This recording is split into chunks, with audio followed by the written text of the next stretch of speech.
Assalamualaikum semua. Aku tak pandai sangat nak bercerita. Harap korang dapat something dari conversation aku ni. Aku tak tahu cabang mana aku nak luah. So firstly, nama aku Izzat. Umur 27 tahun dan baru berumah tangga 8 bulan. Isteri aku, Nabila, umur 29 tahun dan ada kerjaya sendiri. Walaupun umur dah 29, tapi Nabila nampak muda dari aku. Kalau orang tak tahu, dia ingat aku lagi tua. Kita orang tinggal asing, walaupun rumah aku dengan dia dalam 40 minit perjalanan. Dia tinggal rumah sewa dan aku masih tinggal dengan ayah, mak dan adik perempuan. Benda pertama yang aku nak cerita ialah macam mana aku boleh berkahwin dengan dia. Kalau korang nak tahu, dia ialah bekas isteri pemergian kawan baik aku, Hafiz. Hafiz pergi buat selamanya tahun lepas sebab ada penyakit. Masa tengah sakit teruk, dia selalu pesan kat aku yang akulah orang yang paling dia harapkan untuk tengokkan Nabila. Lupa aku bagi tahu. Nabila ni anak yatim piatu. Masa tu kat hospital, Hafiz cerita satu-satu pasal Nabila. Nabila jenis tak boleh bawa kereta jauh. Dekat-dekat pun dia boleh lah. Kalau masuk kawasan bandar ke, memang dia feel. Lepas tu, apa yang Nabila tak boleh makan, apa yang dia suka makan, tengah baring lemah pun dia sempat cerita satu-satu kat aku. Aku tahu Hafiz betul-betul sayang kat Nabila. Lastly, dia minta aku jaga Nabila, atau dengan kata lain, minta aku kahwin dengan Nabila. Aku hanya angguk je. Tak tahu nak cakap apa masa tu. Hafiz dengan Nabila dah 2 tahun kahwin, tapi tak ada rezeki anak.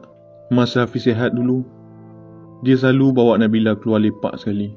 Kiranya, aku dan Nabila memang dah lama kenal. Long story short, lepas 6 bulan Hafiz pergi, aku kahwin juga dengan si Nabila ni. Family aku sangat okey dan terima dia sebagai menantu seadanya. Aku, entahlah, susah nak cakap. Sejujurnya, aku terima dia masa tu sebab teringat janji pada Hafiz je. Dan sememangnya aku dah lama single. Last aku sentuh dia masa salam lepas akad nikah. Tu pun aku tarik tangan cepat-cepat walaupun dia masih cium tangan aku. Mak aku pula terlebih excited bila anak sulung dia kahwin. Dia siap upah orang untuk hias bilik aku. Cantik jugalah, dengan bunga-bunga pink, tambah putih lagi. Aku dah pesan dekat mak aku yang aku nak majlis ringkas je, tak nak pelamin. Alhamdulillah, majlis semua berjalan lancar. Walaupun ada mulut-mulut yang mengata Nabila, aku just pekakkan telinga je. Malam tu, aku tak tidur pun kat bilik tu. Aku tidur kat luar je, dengan alasan aku rimas dengan hiasan bunga-bunga. Keesokan lepas majlis tu, Nabila terus minta izin aku nak balik rumah sewa. Mak aku dengar, tak sempat aku nak angguk, mak aku halang. Mak aku minta dia stay lagi 2-3 hari kat sini. Nabila hanya senyum je masa tu. Aku terus tanya, kau okey tak? Dia hanya angguk. Sejak dari tu, kalau depan family aku akan bahasakan diri saya awak. Kalau dengan Nabila je, aku kau. Nabila pandai ambil hati mak aku. Kadang-kadang aku tengok, dia dah macam adik perempuan bongsu aku. Suka peluk mak aku, cium mak aku. Dia memang jenis manja. Kalau Nabila tak balik hujung minggu, mak akulah yang beria call minta balik. So, boleh dikatakan setiap hujung minggu, Nabila akan balik rumah family aku. Tapi setiap kali dia balik pun, kami memang takkan tidur sekatil. Bila dah lepas kahwin, aku tak rasa hidup aku berubah. Aku jumpa Nabila pun bila hujung minggu. Mak aku pernah tanya, kenapa aku tak stay je dengan Nabila kat rumah sewa. Aku bagi alasan yang tempat kerja aku dekat dengan rumah mak. Kalau aku stay dengan Nabila, ambil masa sejam juga nak sampai tempat kerja. Selepas 2 bulan kahwin, Allah nak uji aku. Kalau korang nak tahu sebenarnya, aku ada simpan hati kat seorang perempuan ni, nama dia Akmal. Sebelum aku kahwin lagi. Akmal ni staff kontrak baru masuk kerja sebelum aku kahwin. Dia boleh dikatakan hot masa tu. Mana taknya, wajah yang manis, peramah. Siapa yang tengok pun mesti terpikat dengan senyuman manis dia tu. Tambahan pula Akmal single masa tu. Ramailah yang nak try. Masa mula-mula kami kenal, kami agak rapat. Tapi lepas dia tahu aku dah nak kahwin masa tu, dia perlahan-lahan jauhkan diri. Aku dah cerita sepenuhnya pada dia dan siapa Nabila sebenarnya. Masa ni aku dan Akmal masih berkawan biasa. Dan Akmal ni perempuan free hair. Kat tempat kerja ramai yang usik aku dengan Akmal ni sepadan macam pinang dibelah dua. Lepas aku kahwin, kami masih berhubung dalam WhatsApp. Masa itulah baru dia nak bagi tahu yang dia suka aku. Dia cakap kalau dia bagi tahu awal nanti, dia takut aku akan batalkan perkahwinan. Aku happy gila masa dia bagi tahu tu. Lepas beberapa bulan couple dengan Akmal, aku berterus terang dengan Nabila yang aku ada hubungan dengan staf tempat kerja aku. Nabila hanya pandang aku. Aku ingat dia nak marah. Tapi boleh dia cakap, baguslah. Sambil sambung makan, aku tanya balik dia, kau tak marah ke? Dia balas, kalau aku couple dengan lelaki lain agak-agak kau marah tak? Lebih kurang macam tu lah ayat dia. Terdiam aku. Time tu jugalah si Akmal call aku. Aku cakap lah aku tengah makan dengan Nabila. Aku minta dia call balik kejap lagi. Suara dia macam merajuk plus marah. Tengah rancak aku dengan Nabila borak sambil gelak. Aku makal lagi. Kali ni dia betul-betul marah sebab aku tak reply WhatsApp dia. Ayat dia aku ingat sampai sekarang. Kau makan ke kau tengah main dengan bini kau? Aku betul hilang sabar masa tu. Sebab aku dah bagi tahu elok-elok tadi tengah makan. Aku jawab, tengah main. Aku off call, hempas atas meja. Pecah jugalah skrin phone aku masa tu. Bukan Nabila je terkejut. Mak aku yang kat dalam bilik pun boleh terkeluar tanya kenapa. Mak aku dah faham sangat dengan perangai aku. Bila dah marah memang teruk. Aku tak boleh terima bila orang cakap kasar macam tu bila aku dah cakap elok-elok. Lepas dari kejadian tu, aku baik balik dengan Akmal. Tapi kami still asyik bergaduh. Disebabkan perangai dia yang suka sangat kontrol aku. Dia macam cemburu bila Nabila ada kat rumah mak aku. Padahal hujung minggu je yang budak tu pun datang. Dan aku pun mengaku dengan Akmal yang aku tak pernah sentuh Nabila. Apa-apa yang aku hadapi, aku akan call atau WhatsApp cerita kat Nabila. Dia dah jadi pendengar setia aku pula. Dia jenis happy go lucky.